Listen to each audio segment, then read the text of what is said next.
anti-Ruto wave coming from the pulpit to the political arena is something that is very interesting, is a game changer on the current political discourse going on.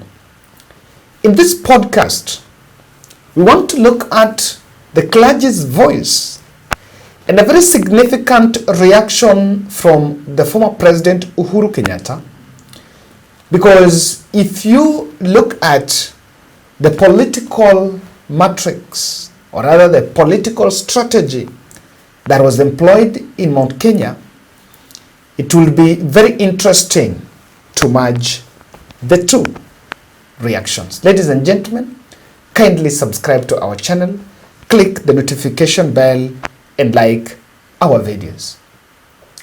Why is it that MPs from Central Kenya region who voted to impeach the Deputy President Rigathi Gachagua have all gone quiet, and only the Rift Valley MPs are out to defend their decisions in public?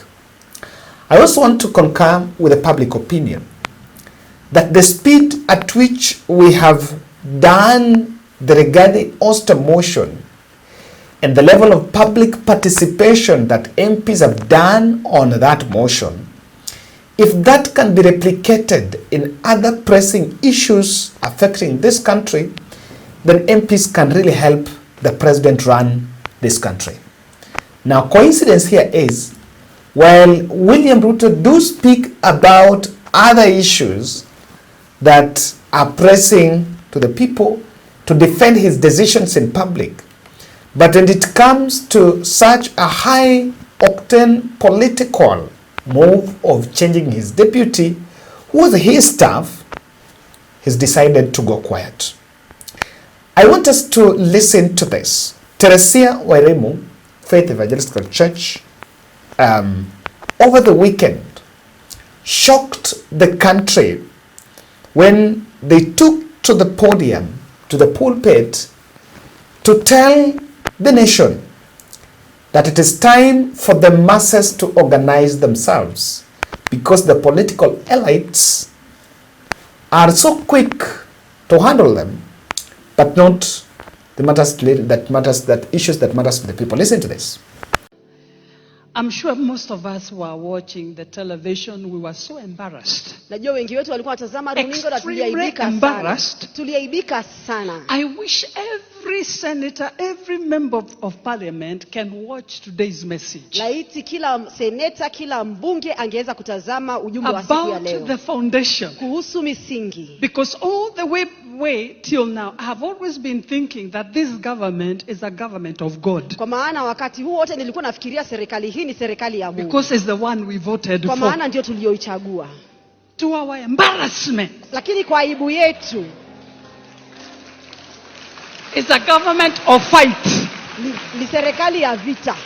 I was so concerned. And I know the politicians in this house, you get disappointed with me today.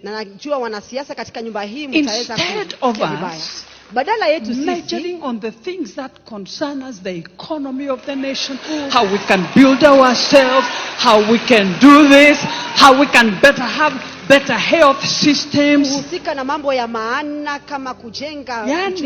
arm yourselves without not giving us a notice.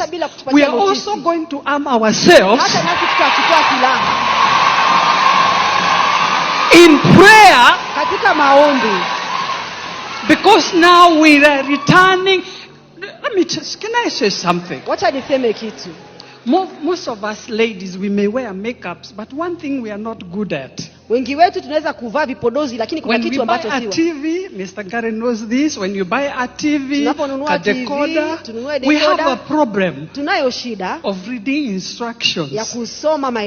So those of you are married, you are ever asking your husband, how do you fix it? How do you do this? Yet you have a manual book. Women, we are not very good in manual books. My question is, the government of the day. Serikali ya siku. We have heard about the foundation. Tumesikia kuhusu misingi. If the foundation of this nation and this government is God, Iwapo msingi why don't you return to the manual book? Mbona usirejee katika kitabu cha maelezo? So you can fix what you can't fix. Ili uweze kutengeneza kile ambacho huwezi kutengeneza. As a voter, I'm embarrassed. Kama mpiga kura ninaaibika sana. And the next election you must convince me. Na katika uchaguzi ujao lazima unipatie sababu. We are sick and tired of having noise. Tumechoshwa na kelele. We want performers. Tunataka watenda we want kazi. Workers. Tunataka watenda kazi. Don't arm yourself like you are going for war. Usivae silaha kama unaenda vitani. Arm yourself to serve the nation of Kenya and the people who voted for you. Za kufanyia kazi wa Kenya na watu waliokuchagua. We're going to do another prayer. Come here, Minister Herbert. Tutafanya ombi lingine. Come on, let's arm ourselves. Somebody must go home again. People must start to go home. Home is where we want you, in your village. Don't stop anywhere. We are sending most of you home. This is not the government of God. It is not. We shall know them by their fruit. The Bible says that we shall know them by their fruit. And for sure there is no fruit of God here. Shame on you, our leaders. Shame on you, our leaders. That you can always spend your time hunting one another, but you do not care about the taxpayers who are suffering in very many ways in this country. The sentiments from the clergy, backed by scripture, not only condemn President Ruto's troubled administration, but also express regret. People must start to go home. Home is where we want you, in your village. Don't stop anywhere. We are sending most of you home. President William Ruto and impeached Deputy President Rigathi Gachagua were once the church's golden boys leading up to the 2022 election. You're gonna love that. And in fact, for me, when the church is coming out to speak about the government, it's reaching the discourse. It's actually enriching the discourse. I think immediately we started raising issues, reservations with the way the government is run. One of the fundamental questions that was in the gap was the church that placed Kenya Kwanza in power. Where are they? I'm glad that they're owning it. I think in this podcast, before I stopped commenting on the religion and politics. I stopped. Why? Because after spending almost 2 years telling the country that for the first time they have spiritual kingdom going to rule the political kingdom, immediately they put that government power, they ran away. And so they left the political kingdom to reign terror. So I want to make some observations there. When that preacher said someone will go, look at the level of jubilation.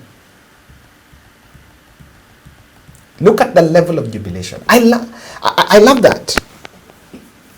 And that is a clear message. Remember, it's a context. He's talking about Rigathi Ouster impeachment, of course. That is the trigger of that speech. But she has not centered a discussion about it.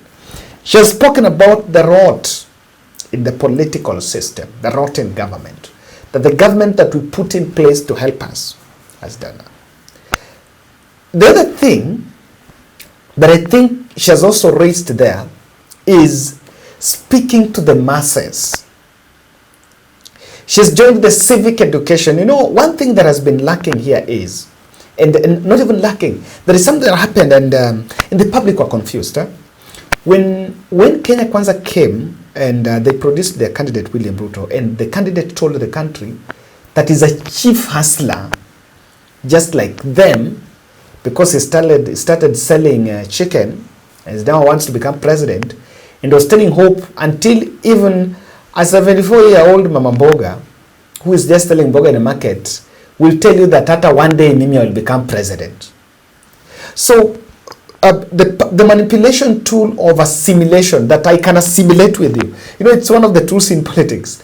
Assimilation tool in manipulating the public was used until people thought that, okay, we are hustlers, but tuko ako kama sisi. So what the preacher is telling the population is, you need to prepare, because the politicians have also ambushed you. I understand there is other efforts to get alternative clergy to rebuttal what Teresia Awairemo said. But you got to love her. Sometimes I love the fact that they're coming out to speak, because they've been quite quiet for some time. Elsewhere, Jeremiah Kioni, Jubilee Party Secretary General, who is Uhuru's mouthpiece, spoke about that impeachment and said something that will be interesting for you to hear. I am unhappy because, one, they are mistreating Gachagua. Two, Gachagua led us to this mess.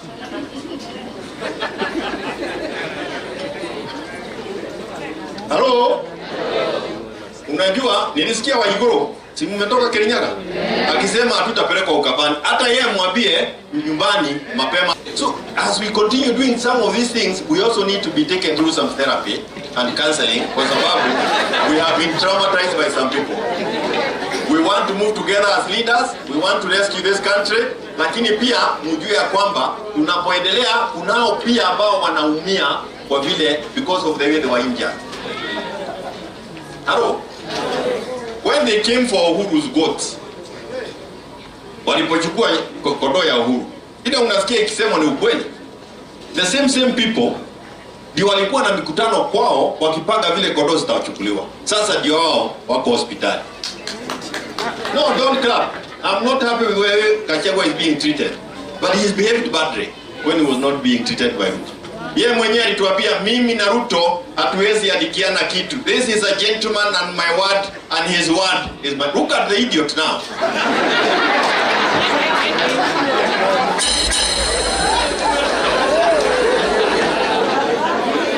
So we are looking at a country that must be different. Hello?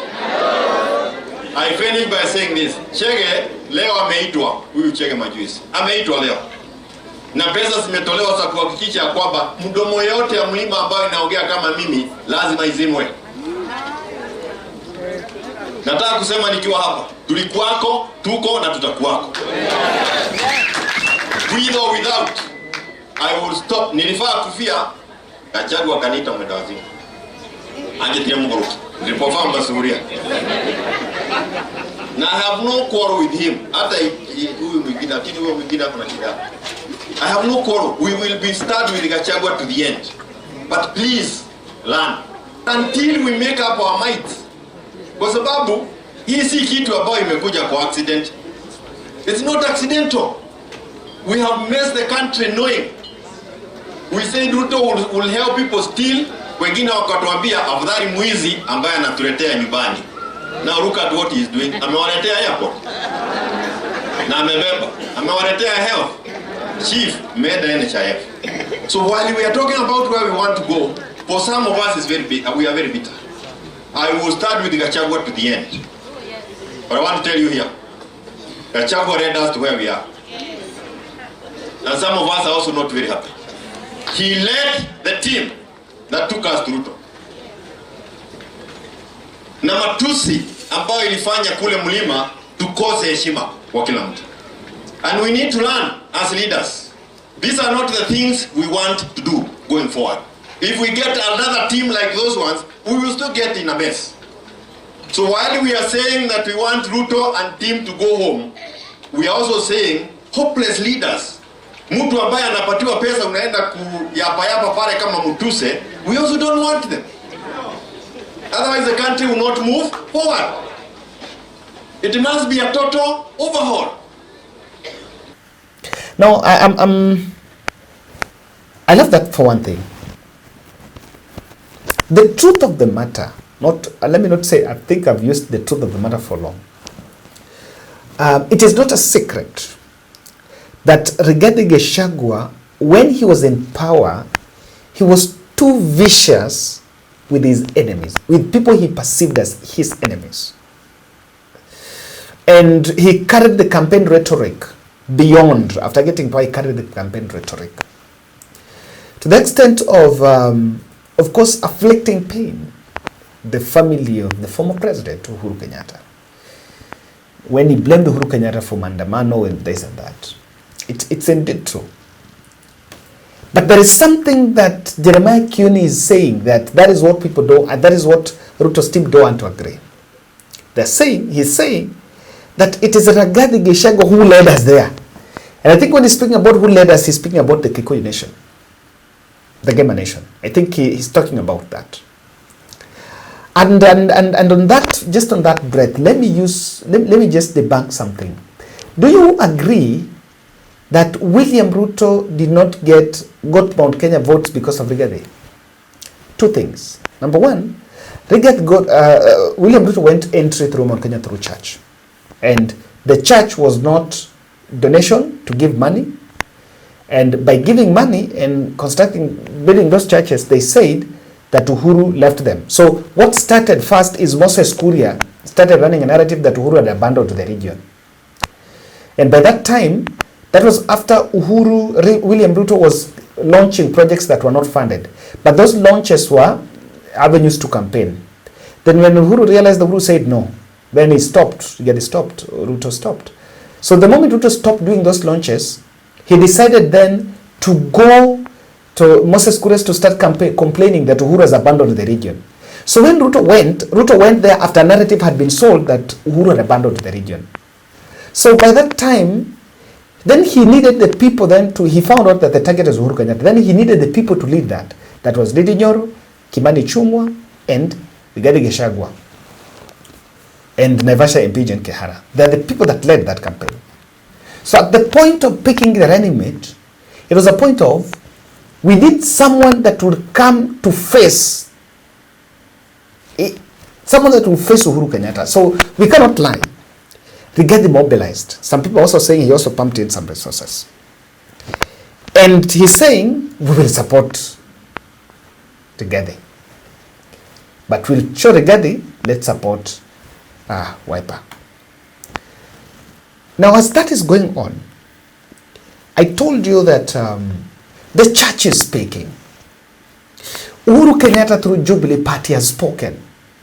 Why I like the voice of the church on denouncing, because it is the same church, and that's why he said that these two are related. It is the same church that was used to tell the congregants that Uhuru Kenyatta was a bad person. MPs from Mount Kenya are quiet.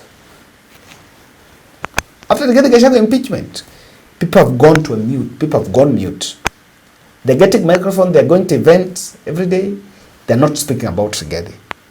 But in Rift Valley, just listen to them. William Kamket, in fact, in 2015, William Kamket was the speaker in Baringo County. Then he was accused of funding banditry. He was impeached. He went to court and the court saved him. Today, he was talking about Rigathi Gachagua. He was actually trivializing Rigathi Gachagua's bid to go to court. These are people that have been saved by court after they were impeached.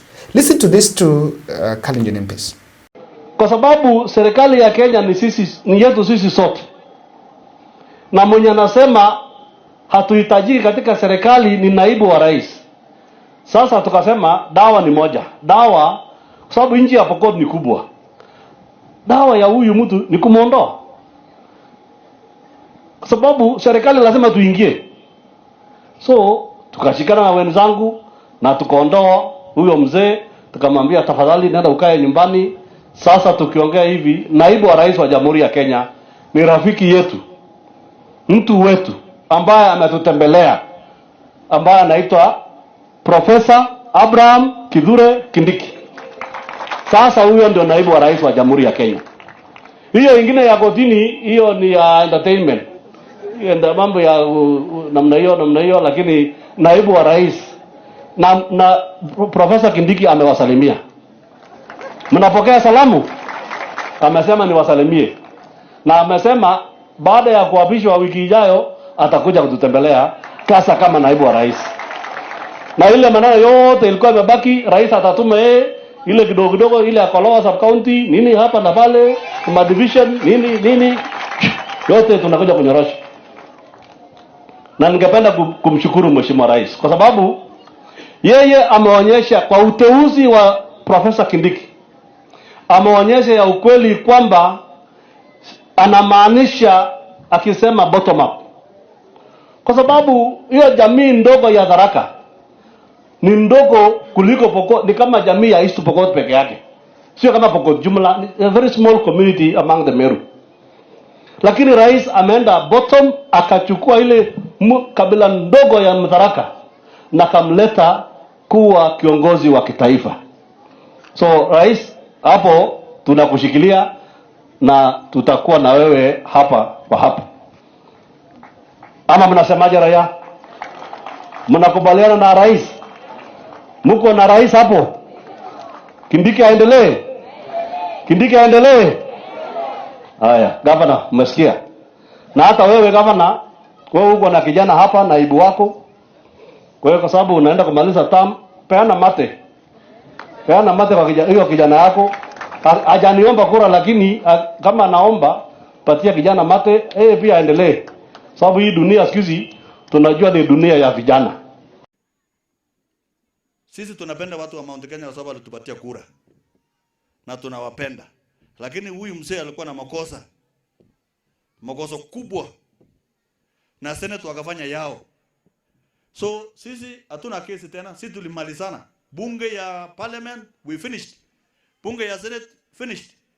President akalete Professor Kindiki Chusi approval. Na hiyo inafanywa na bunge ya kitaifa peke yake, haifanywi na senators. Sasa sisi tumefanya tena hiyo haki yetu. We have approved Kindiki as the Deputy President of the Republic of Kenya. And we have no apology. We are supporting Kindiki 100%. Wabunge wote ambao walikuwa bunge wakipikia Kindiki kura ya kuwa Deputy President elect ilikuwa 236 out of 236. Hakuna hata mtu mmoja. Ile nyingine ni 00. 236 out of 236 ambao walikuwa bunge. Na wale walitoa kachakwa kwa bunge ni 282 out of 44. Nana hapo na umarubu hapo, si mtu amepata 236 out of 236 na wengine 00. Wengine no report. Na ile mtu ya makosa 282. Kama wabunge 282 anasema la kwa niaba ya wananchi, who are you to force yourself? So hata ile nyingine ya usema kuwa mgonjwa, mimi sijui. Mimi hata sifikiri Gachagua alikuwa mgonjwa, alikuwa anapumzika tu. So wacha yeye adil na maneno ya kotini, let the judiciary do their part. We have done our part.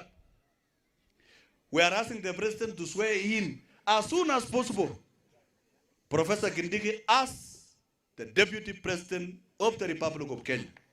Nyinyi mnaunga mkono Kindiki? Hebu mnionyeshe kwa mkono rais ya Kenya aone the President of Kenya. Watu ya Baringo North wanasema Kindiki aendelee kama Deputy President kwa mkono juu. Nyinyi wote mmekubali Kindiki akuwe deputy ya Ruto? Asanteni na Mungu awabariki sana. So you can look at, if you look at this, you see that's what I was putting out clearly. That even Oscar Sudi was in Meru. Then they're talking about that impeachment. Kenyan MPs. But the Kikuyu MPs have gone quiet. They cannot defend their decisions. In fact, when the only thing they are saying is Rigathi is that Kindiki is a good man. They're not saying about we made the right decision. They cannot come and explain. You know, like Oscar Sudis will tell you, we had someone who's going to unite the country and blah blah blah blah. I don't know what is this new role. I don't know what is this responsibility of the deputy president to unite the country. I think what unites the country are not those individuals. So long as if we still think that we have a deputy president who speaks about a region, then we're dividing the country, then we are lost in the whole discussion. What unites this country is patriotism. And that patriotism comes from government responding, government policies being responsive to people's needs.